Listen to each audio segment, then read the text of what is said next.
The Ant-Man film has been in the works since Edgar Wright came on board a bit under a decade ago, before it was put into a holding pattern for a number of years to allow other Marvel properties to stretch their legs. Some of the results being another attempt at a Hulk film, 3 Iron Man features, and the appearance of a man with a bow and arrow in a sleeveless leather vest. The point is, we are finally getting the long-awaited Ant-Man film in 2015. So let's talk about Ant-Man, his history, his powers, who'll be playing him or them, and probably some other stuff, starting with, who is Ant-Man?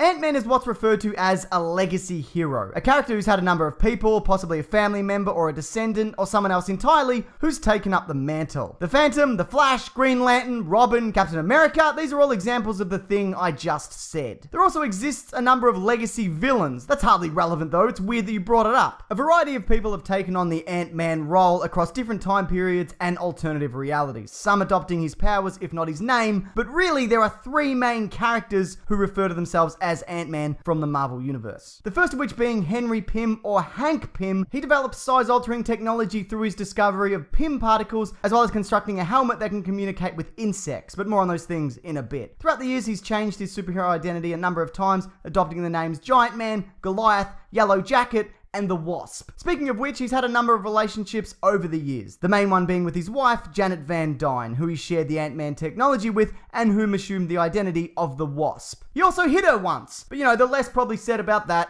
the better. A long while down the road, a man named Scott Lang, an ex-con who did time for burglary, stole the Ant-Man technology to save his sick daughter. Hank Pym was then like, I like your moxie, kid, allowing him to keep the technology as long as he used it for good. From there, Scott Lang's done a bunch of pretty helpful stuff, including assisting Spider-Man, the Fantastic Four, the Hulk, and the Avengers, and like pretty much any comic book character ever, he's been dead, only to be revived later. Which is like inevitable in any comic book. It's like if someone coughs blood into a handkerchief in a movie, dead. You're so dead. The most recent and controversial Ant-Man is that of Eric O'Grady, a man given a run under the story arc Irredeemable Ant-Man. He starts off as a low-level SHIELD agent and total bastard who happens across some Ant-Man armor, only to continue being a total bastard, using it mostly, well, initially at least, for his own nefarious purposes. A lot of which is just to look at boobs and stuff. Specifically Miss Marvel's. He's not, however, all bad, and deep down, he does have a good heart. Also, I think he's dead at the moment. Probably forever, not really. Powers and abilities. The powers of those who have taken up the Ant-Man tool across the board are pretty consistent, mainly stemming from Hank Pym's discovery of Pym particles, a lucky coincidence being they're called the same thing as the person that found them. Pym particles have the ability to alter the size of objects and living things. Initially, he used them in liquid form, meaning anything they came in contact with was able to shrink. Later, Pym managed to synthesize them as a kind of gas inhaler, one use being a fantastic prank to pull on anybody asthmatic. And then finally, he developed it in pill form. After a person's long-term exposure to them, Pym particles begin to be produced naturally in the body, allowing a person to change size at will. However, the strain put on one's body can result in a complete mental breakdown, causing what can only be described as Hank Pym hitting his wife. Also, interesting fact, Pym particles don't compress the matter of a person, but extend that same matter into another dimension, allowing it to be claimed later. Now, I don't know anything about particle physics, or for that matter, interdimensional mass storage, but that's some solid science. As for how small he can get, well, that whole thing is,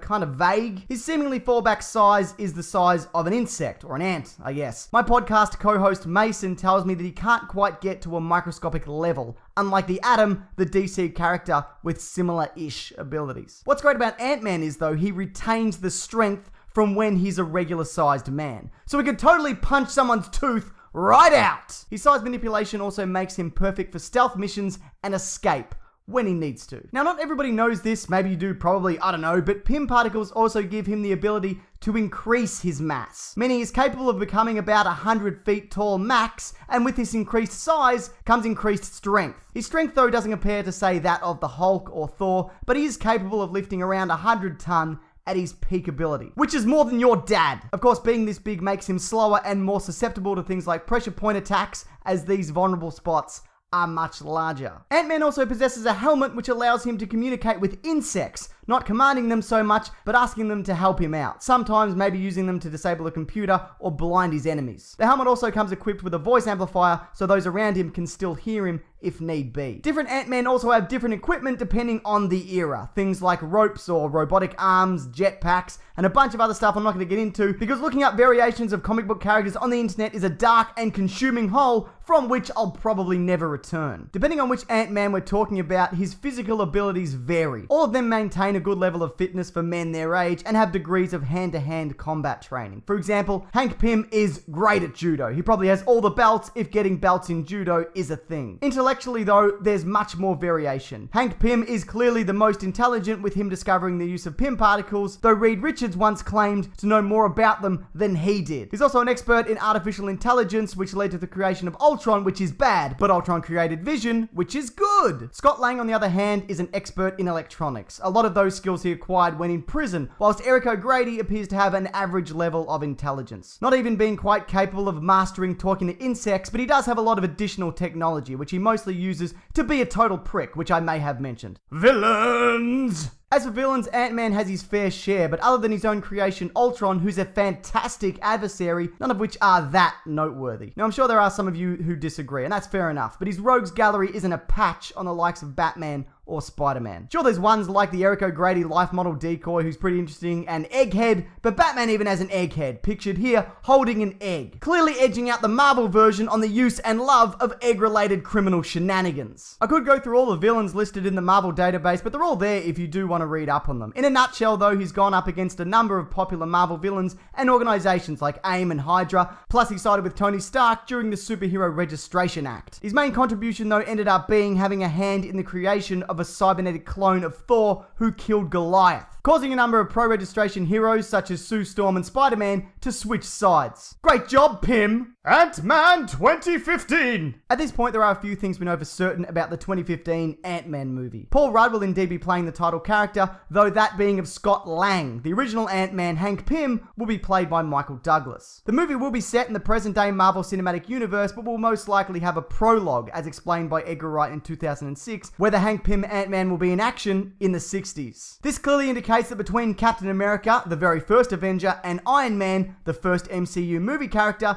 there were a lot of things going on with a number of superheroes and villains, such as that of the Winter Soldier, who was operating in that time that is yet to be fully explored. The movie will show how Scott Lang acquires the suit, resulting in a sort of team-up between the two Ant-Men. It's also indicated that Lang will be a burglar like in the comics, who'll obviously then come good. As for the villain, well, Wright has emphasized that he's never had any intention of using Ultron, and wanted to go down the Iron Man route, where it's more about the technology, with the Nemesis being a result of that technology. There are a number of characters who have used Pym particles that could fit the bill, including that Eric O'Grady LMD I mentioned earlier, though seeing him would be very unlikely. I do, however, think there's a chance that Hank Pym could be the villain of sorts. His mental instability in the comics does sometimes lend him to villainous acts, other than the obvious, which I guess is similar to the whole Obadiah Stane double cross from Iron Man. Also, Wright was quoted as saying, "I think there's something in that it's a lesser known character, there's hopefully more license." For the 1% of people who are like, wait, Hank Pym would never do that, there's 99% going, who's Hank Pym? So to me, the source material is great, but it also frees you up to be like,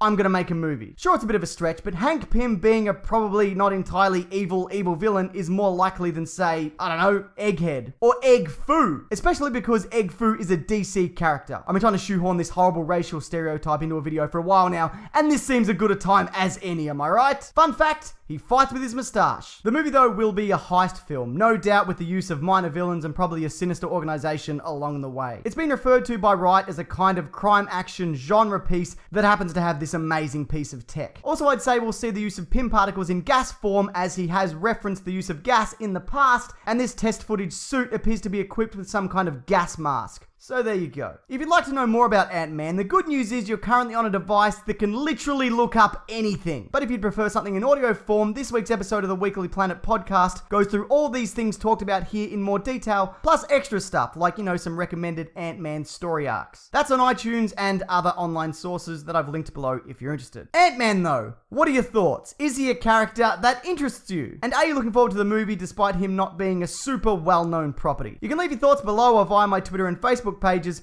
both ending in Mr. Sunday Movies, if you'd like to share anything at all about that. Thanks for watching, everyone. Take care.